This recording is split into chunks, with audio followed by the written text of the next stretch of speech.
Halo, salam S3. Hai. Hai ya, perdamin susunannya dengan neraga nih. Saya lagi jalan-jalan, ini saya ngawal si dua ponakan nih. Satu si Hani, pendekar, sama si Iren. Mereka jalan-jalan, aja omong-omong begini. Ada kisah begini nih, orang tanya nih kenapa orang perlu belajar ya. Hani kenapa perlu belajar nih? Supaya pintar. Supaya pinter, supaya bisa nanti cari uang, supaya nanti kalau ada persoalan bisa menyelesaikan ya.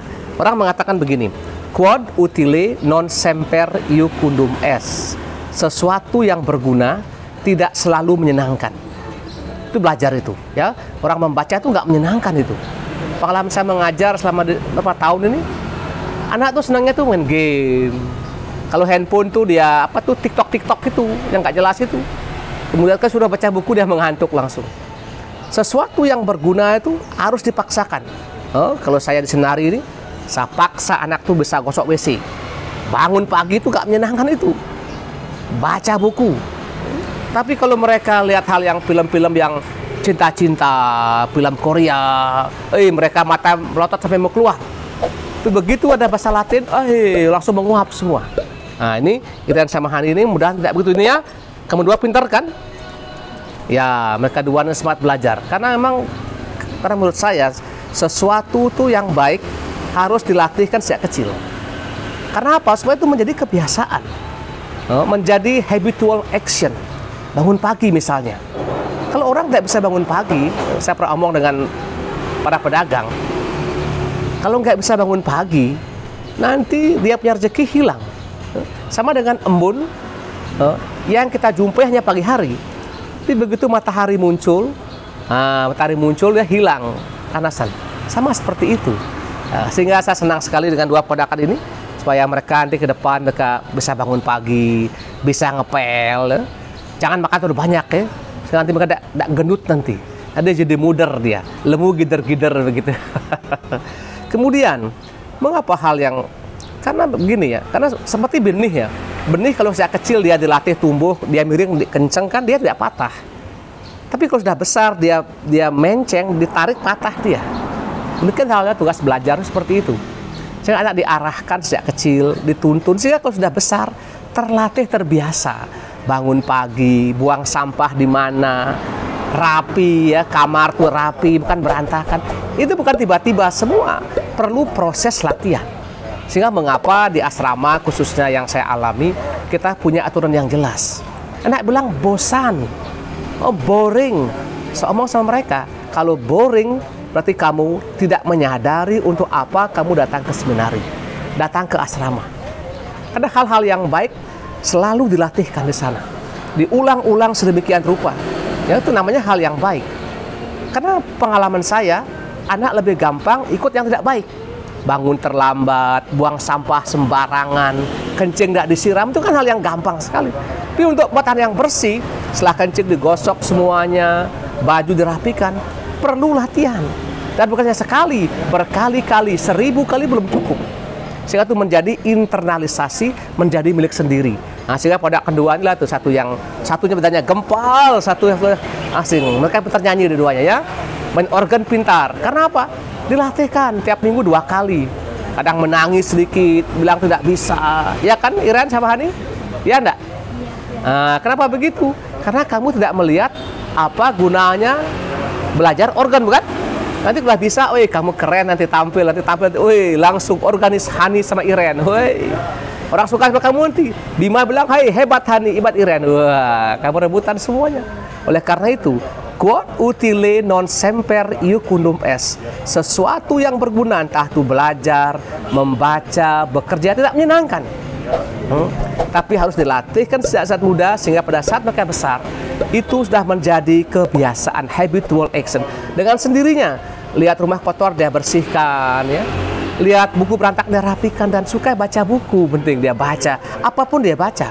Tadi sekarang anak-anak kami di seminari, yang kebanyakan orang non Bali, tapi udah sekian tahun di seminari nggak tahu bahasa Bali. Itu hanya keleng saja. Kenapa? Karena mereka tidak pernah belajar. Atau kita mungkin sejak SD belajar bahasa Inggris, tapi tidak bisa ngomong. Karena apa? Kurang kosakata. Ditanya jawabnya kenapa? tidak tahu kosakata, tidak pernah membaca buku. Ya. Semoga dengan konten ini, khususnya saya punya pedakan dua ini, yang dari belakang itu, yang cantik-cantik ini, mereka sungguh terinspirasi ya. Hani sama Iren, senyum dong. Kamu ini semangat ya.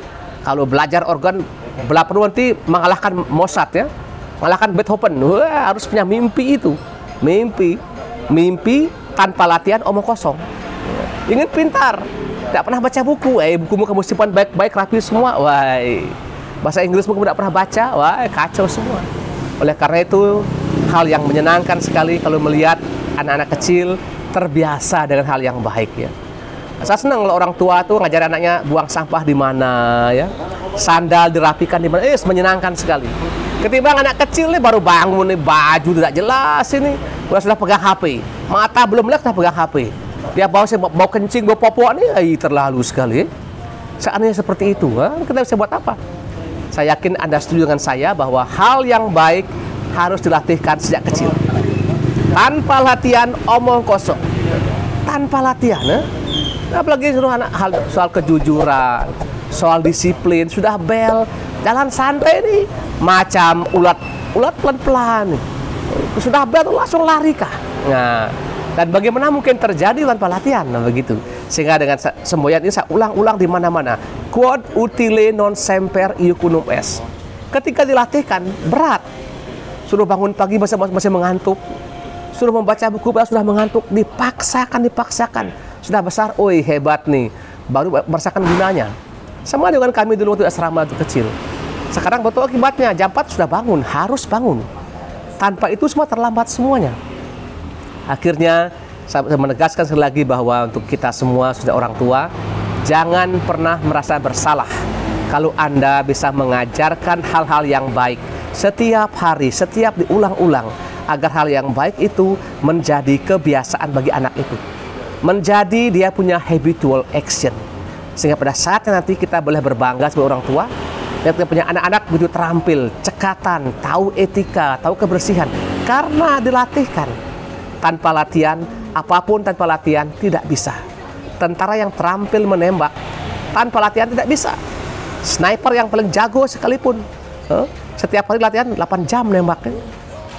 Atlet bulu tangkis, Kevin Marcus sehari 9 jam latihan, hanya pukul-pukul bola tangkis saja. Tanpa itu tidak mungkin. Bagaimana kita mau jadi ahli, misalnya membuat kue, ahli membuat tulisan, ahli misalnya mengerjakan matematika tanpa latihan membaca. Oleh karena itu, sesuatu yang berharga kerap kali tidak menyenangkan. Selamat mendengarkan, mencoba, dan S3 ya.